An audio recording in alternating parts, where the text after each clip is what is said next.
کے حوالے سے جو ہے وہ بڑی خبریں آنا شروع ہو گئی ہیں کہ ہم ڈیفالٹ کر سکتے ہیں. کتنی سچائی ہے اس میں اور مطلب کس طریقے سے اس سے بچا جا سکتا ہے اس صورتحال سے؟ تو وہ جو بارودی سرنگوں کی باتیں کرتے ہیں نا جی، وہ بارودی سرنگیں جو ہیں جو اکانومی پر نظر رکھتے ہیں ان کو نظر آ رہی ہیں. اچھا جی، ایک تو یہ بات ہو گیا. دوسری بات یہ ہے کہ پاکستان نے ایک اور جو میں سمجھتا ہوں غلطی کی ہے وہ یہ ہے کہ انہوں نے آنکھیں بند کر کے انحصار جو ہے وہ ڈومیسٹکلی فیصلے کرنے کی بجائے جو ہمارے دوست ممالک ہیں ان کے باسکٹ میں سارے انڈے رکھ دیے کہ یہ آئیں گے، ہمیں پیسے دیں گے، ہمیں بچا لیں گے. جو ہمارے سب سے دیرینہ دوست ہیں وہ ہے سعودی عرب. سعودی عرب نے بھی اب وہ ڈیووس کے اندر جو کانفرنس ہوئی ہے اس میں کہہ دیا ہے کہ بھائی صاحب آج کے بعد نو فری غیر مشروط قرضے نو چیریٹی. آئندہ ہم قرضہ آپ کو دیں گے انہی شرائط پر جن شرائط پر دوسرے ممالک دے رہے ہیں. ٹھیک ہے. چائنا کی طرف سے ایسا تلخ جواب تو بھی نہیں آیا ہے، لیکن کوئی واضح امید بھی نظر نہیں آ رہی ہے. بس صرف ایک تھوڑا سا ریلیونگ سٹیٹمنٹ جو ہے وہ امریکہ کے جو سپوکس پرسن ہیں ان کی طرف سے ایک اشارہ ہے. کمٹمنٹ کوئی نہیں ہے. کمٹمنٹ نہیں ہے.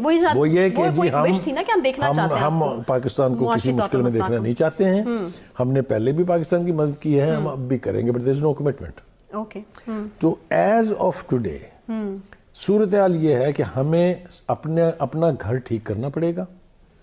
ایسے فیصلے جو آج کیے جا سکتے ہیں کر لینے چاہیے اور نہیں ڈرنا چاہیے اس سے کہ سیاسی طور پہ کتنا نقصان ہوگا.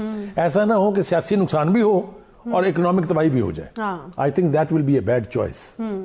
تو ہم یہ توقع کر رہے ہیں کہ ہمارے جو پالیسی میکرز ہیں، ہماری جو گورنمنٹ ہے، ہمارے جو ہیڈز ہیں فائنینشیل انسٹیٹیوشنز کے، وہ سر جوڑ کے بیٹھیں گے، اس کا کوئی نہ کوئی حل ضرور نکالیں گے. تو اب جو معاملات بن چکے ہیں اس سب کے اندر حکومت پاکستان کو بڑی تیزی سے اور بڑی محنت سے معاشی دیوالیہ پن کی طرف تو لے کے جا رہی ہے، لیکن اس معاشی دیوالیہ پن سے بچانے کے لیے 2-3 ہمیں آسیں اور امیدیں ہوتی ہیں نارملی، جن میں ہمارے دوست ممالک ہیں.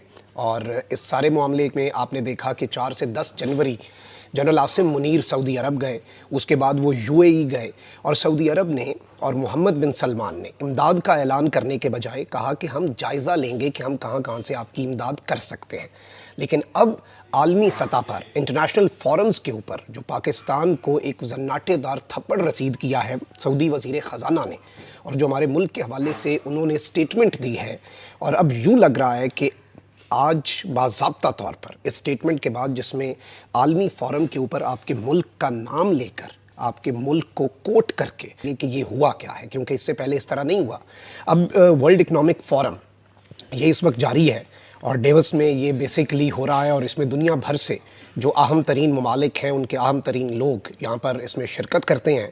اور وہاں پر فائنانس منسٹر ہیں سعودی عرب کے محمد الجدان.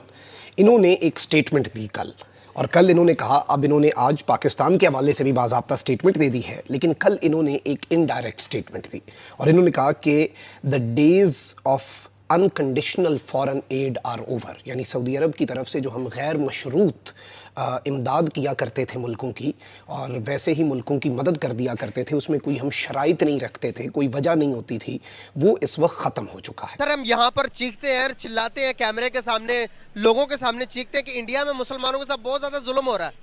سر اگر مسلمانوں کے ساتھ ظلم کو اگر ایک طرف سے دیکھا جائے تو وہاں پر مسلمانوں کو 25 روپے کلو آٹا مل رہا ہے. سر وہاں پر مسلمانوں کے فیسلٹیز ایسی ہے، ہر قسم کے ٹرین، سر زندگی کا نظام اور اکانومی 5ویں دوسری تیسری بننی جا رہی ہے، انڈیا سب سے بڑی. یہاں پر پاکستان میں مسلمانوں کے ساتھ کیا ہو رہا ہے سر؟ دیکھیں نا، آٹا نہیں مل رہا، لوگ قطاروں میں مر رہے ہیں. سر میں چھوٹی سی بات بتاؤں، 1947 ہم دونوں ملک لیادہ ہوئے ہیں، آج تک انڈیا میں اتنے مسلمان قتل نہیں ہوئے جتنے پاکستان میں ہو چکے ہیں.